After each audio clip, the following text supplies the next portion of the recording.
Eu estou gravando esse vídeo no dia 6 de abril, o mercado ainda não abriu, só esse ano ela já está subindo quase 27% e nos últimos 12 meses uma alta de aproximadamente 142%. Lá em abril do ano passado ela estava R$ 4,11, ela já está batendo quase R$ 10.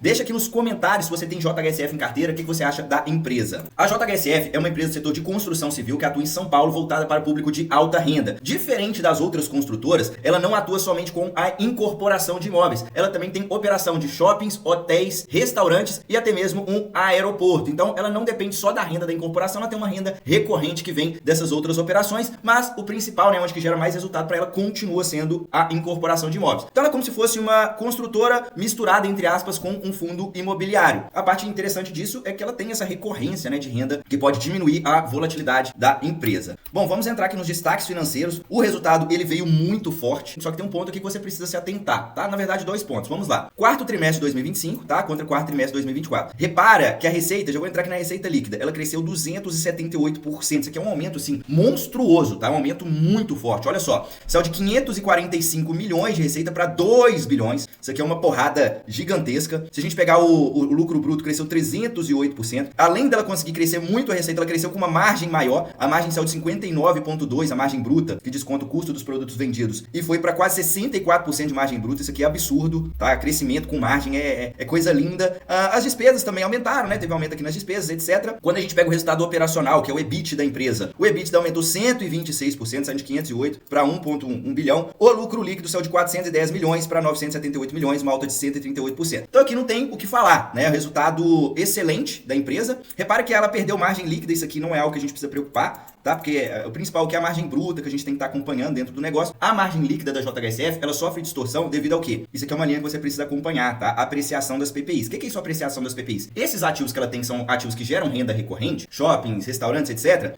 Pelas normas contábeis, eles precisam ter reavaliação no valor deles. Então, por exemplo, olha aqui, no quarto trimestre de 2024, teve um reajuste aqui que gerou uma receita de 258 milhões. Já no quarto trimestre de 2025, um aumento aí de 27 milhões. Ou seja, aqui teve uma valorização muito maior dos ativos que não necessariamente tem efeito caixa. Então, essa linha aqui distorce a margem líquida, por isso que a margem líquida ficou muito maior. Mas quando a gente olha aqui para o lucro, mesmo com esse resultado de PPI muito mais fraco agora, ela apresentou um aumento de 138% no lucro, então foi um resultado muito forte. Daniel, o que aconteceu que esse lucro subiu tanto? Ela fez uma venda gigantesca para um fundo imobiliário. Então, normalmente, uma construtora, a parte da incorporação, como funciona? Ela vai lá, faz o lançamento dos seus imóveis, vende ali muitas vezes na planta, para pessoa física ou para outras empresas menores. Ela não costuma vender um lote gigantesco de imóveis. Ela fez uma venda de 5 bilhões. Então, essa venda gerou um resultado gigantesco. Ainda vai ter receitas a entrarem no resultado da JHSF, porque a construtora ela vai incorporando o resultado. A parte que o imóvel vai sendo construído, ou seja, nem tudo que ela vendeu estava pronto. Alguns imóveis ainda estão em fase de construção. Então, tem boa parte da receita dessa venda que ainda vai entrar e pode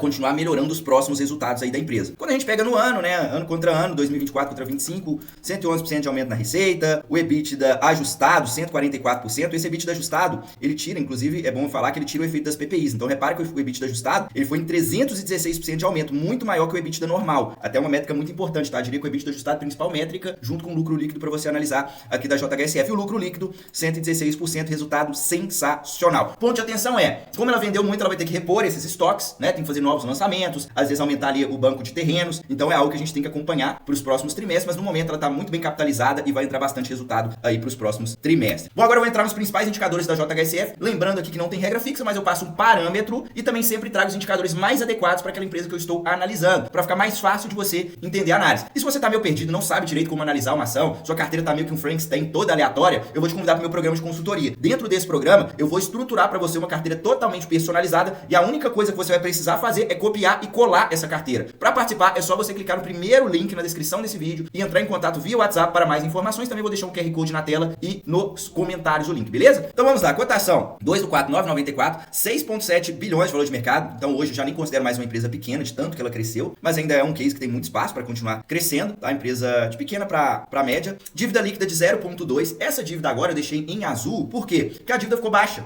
Com toda essa venda que ela fez, ela capitalizou muito o seu caixa. Então o caixa melhorou demais, diminuiu a alavancagem da empresa. Para empresas do setor de construção civil, isso aqui é muito bom, porque quanto menor a alavancagem, menor é o peso do lucro da empresa, porque elas não têm benefícios fiscais, na maioria do caso, em se alavancar. Na maioria dos casos, essas empresas têm a tributação em cima da receita, tá? Então, despesa financeira não gera valor para esse tipo de empresa, fora que é um negócio mais cíclicas, que sofrem com juros altos, ela tem uma dívida mais baixa, ela tem mais tranquilidade para passar por momentos adversos. Então é muito bom a construtora, né, trabalhar com dívida baixa. No momento a dívida está baixíssima, mas provavelmente essa dívida aí com o tempo ela deve aumentar, porque faz parte do DNA dessas empresas. Dividend yield de 5,6% é um dividend yield bom, tá? Para uma construtora tá muito bom, porque geralmente construtora, ela acaba focando muito no crescimento, né, em lançar novos imóveis, né, na construção, aquisição de terrenos. Então é um case que queima muito caixa, não sobra tanto para pagar dividendo. A JHSF tem uma estratégia de pagar dividendos mensais. Esse dividendo hoje, se eu não me engano, tá em próximo de 6 centavos por mês. Aumentou, tá? Meio que dobrou o dividendo, então ela tá conseguindo crescer e ainda melhorar os seus dividendos, o que é ótimo. O ROI de 28%, excelente ROI. Quanto mais elevado, melhor esse indicador. Ele mede o retorno, né? Quanto de lucro a empresa dá com o patrimônio que ela tem. Então, quanto mais elevado, maior a rentabilidade da empresa. Margem líquida de 54%, uma margem excelente também. Tanto o ROI quanto a margem. Geralmente eu gosto de trabalhar com 10% ou mais, tá? De ROI e margem líquida. Empresas que constantemente têm um ROI alto, têm uma margem alta, geralmente ela vai ter algum tipo de vantagem competitiva, tá no setor onde a concorrência não seja tão alta. Isso é um indicador que mostra qualidade para o negócio. Indicador de preço, PVP, tá de 1. PVP é um indicador muito popular quando nós analisamos fundos imobiliários, empresas do setor de construção civil, bancos, porque ele mede quanto a empresa vale frente ao patrimônio. Para esse tipo de negócio, vale a pena analisar, não é todo tipo de empresa que você olha o PVP.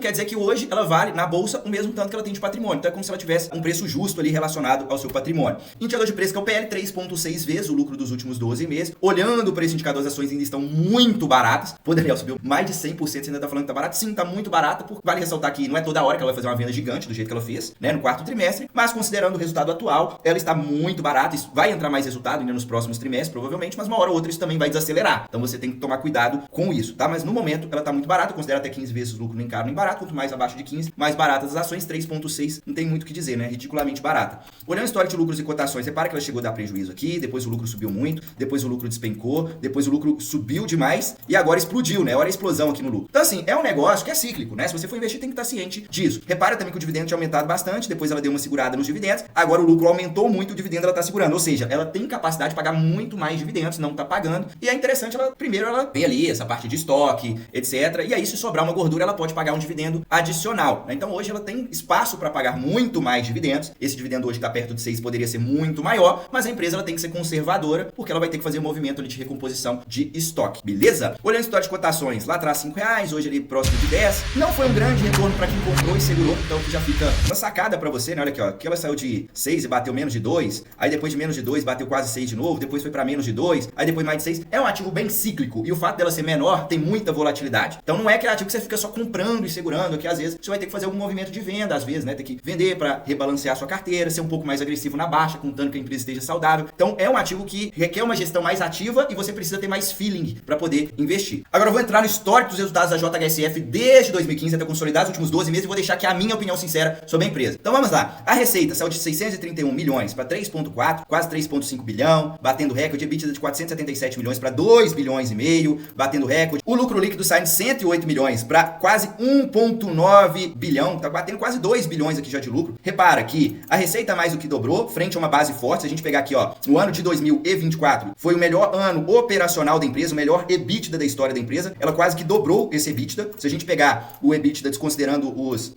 efeitos não caixa, no EBITDA ajustado, ela mais do que dobrou esse EBITDA. O lucro líquido, que estava muito forte, também mais do que dobrou. Margem vindo, continua muito boa, as margens, rentabilidade aumentando. A dívida que estava alta, desalavancou, olha aqui, ó, ela tinha 1,5 bilhão no caixa e foi para 5 bilhões. O caixa, o tanto que fortaleceu que o caixa dela, né? A dívida líquida, que era 2,9 bilhões, a dívida menos o caixa, foi para 538 milhões. Ou seja, ela está muito bem capitalizada, com dívida baixa, resultado muito forte. Não tem o que dizer, né? Tá tudo excelente. Foi um ano sensacional aqui para a JHSF. Continua barata, tem potencial para pagar mais dividendos, mas é um case mais para valorização e o que você precisa acompanhar dentro do resultado, né? Receita, margem bruta, analisar o EBITDA ajustado da empresa para tirar os efeitos não caixa e ver como ela vai fazer os próximos lançamentos. A empresa vai ter que fazer novos lançamentos para recompor o estoque, beleza? Mas no momento a empresa está bem redondinha e o que você precisa saber também é que é uma empresa mais cíclica, então tem que ter mais cautela na hora de investir. Não é para qualquer um esse tipo de case, beleza?